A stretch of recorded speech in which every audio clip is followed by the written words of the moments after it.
अस्मानी संकटांनी कोकणातील शेतकरी मोडून पडत नाही. मकरंद अनासपुरे. गेल्या 5 वर्षापासून हवामानात मोठ्या प्रमाणावरती बदल होत असल्याने शेतकऱ्यांनी सुलतानी नाही तर अस्मानी संकटांचाही सामना करावा लागतो आहे. गेल्या 2 ते 3 वर्षात कोकणात आलेल्या मोठ्या वादळांचा सामना कोकणातील शेतकऱ्यांनी केला आहे. मात्र अशा अस्मानी संकटाने कोकणातील शेतकरी मोडून पडत नाहीत, ते पुन्हा उभे राहतात आणि जोमाने कामाला लागतात. त्यामुळे मला कोकणच्या शेतकऱ्यांचं कौतुक वाटतं, असं प्रतिपादन प्रसिद्ध अभिनेते व नाम फाउंडेशनचे संपादक मकरंद अनासपुरे यांनी केलं.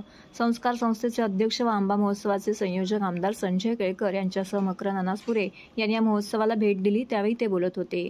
महाराष्ट्र राज्य कृषी विभाग आणि कृषी पणन मंडळ पुरस्कृत तसेच संस्कार प्रतिष्ठान व कोकण विकास प्रतिष्ठानच्या वतीने 1 ते 12 मे दरम्यान ठाण्यातील गावदेवी मैदानामध्ये आंबा महोत्सवाचं आयोजन करण्यात आलं आहे. शेतीमालाला हमी भाव मिळण्याची गरज आहेच, त्यासाठी शेतकऱ्यांनी सेंद्रिय पद्धतीने पिकवलेले धान्य, भाजीपाला, फळे थेट ग्राहकांना मिळावीत आणि त्यासाठीच दलालाची फळी तोडून ग्राहक आणि शेतकरी यांच्यात हा पूल या महोत्सवाच्या माध्यमातून तयार होईल, असा विश्वास त्यांनी व्यक्त केला. शेतकऱ्यांशी या निमित्ताने संवाद होतो, त्यांच्या समस्या जाणून घेता येतात. यासाठी मी गेली 12 वर्ष या महोत्सवाला भेट देत असल्याचं अनासपुरे यांनी म्हटलं. कोकणातील भूमिपुत्रांच्या आंब्यांना शहरात बाजारपेठ मिळावी यासाठी आमदार संजय केळकर हा महोत्सव गेली अनेक वर्ष भरवत आहेत. नाम फाउंडेशनची सुरुवात होती तेव्हा मराठवाड्याच्या शेतकऱ्यांच्या धान्याचे स्टॉल या महोत्सवात लावू द्यावेत, अशी मागणी आमदार केळकर यांच्याकडे केली होती. यावेळी त्यांनी या महोत्सवात मराठवाड्यातल्या शेतकऱ्यांचे 15 स्टॉल लावले होते. 10 दिवसात 25 टन धान्याची विक्री झाल्याची आठवण अनासपुरे यांनी सांगितली.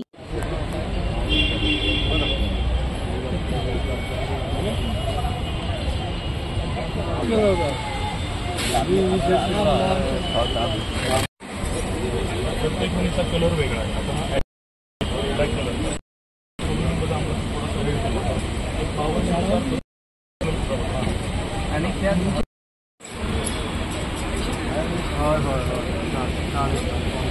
आणि त्याला गाडी भाडं देऊन टाका, माझ्यावर नाही पडणार.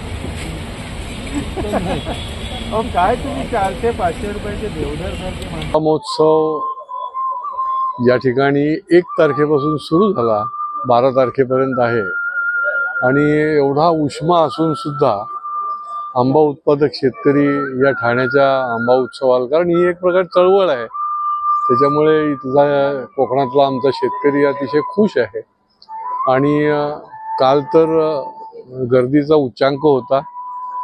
12 तारखेपर्यंत आहे. मी नागरिकांना आवाहन करेन की आपण अवश्य भेट द्या, या चळवळीला ताकद द्या, आमच्या शेतकऱ्यांना पाठबळ द्या आणि आंबा महोत्सवाला या निमित्ताने आपण अवश्य व्हिजिट करा. कार गेल्या जवळपास 12 वर्षापासून मी या आंबा महोत्सवाशी जवळून परिचित आहे. दरवर्षी उन्हाळ्यामध्ये माझे मित्र माननीय आमदार संजय केळकर साहेब यांच्या पुढाकाराने हा आंबा महोत्सव आणि कोकणमधल्या सर्व भूमिपुत्रांना त्यांची योग्य बाजारपेठ शहरामध्ये मिळावी यासाठी त्यांच्या प्रयत्नातून हा आंबा महोत्सव प्रतिवर्षी गेली कित्येक वर्ष हा चालू आहे.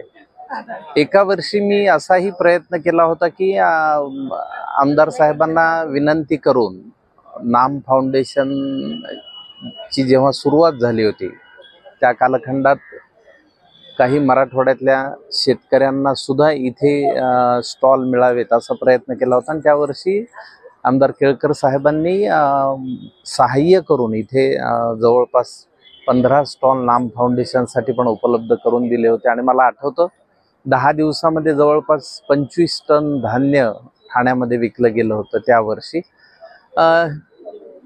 शेतकऱ्यांना भूमिपुत्रांना न्याय मिळावा यासाठी धडपडणाऱ्या खूप कमी मंडळींमध्ये आमदार संजय केळकरांचे नाव आहे. ते गेली कित्येक वर्ष या आंबा महोत्सवात पुढाकार घेतात.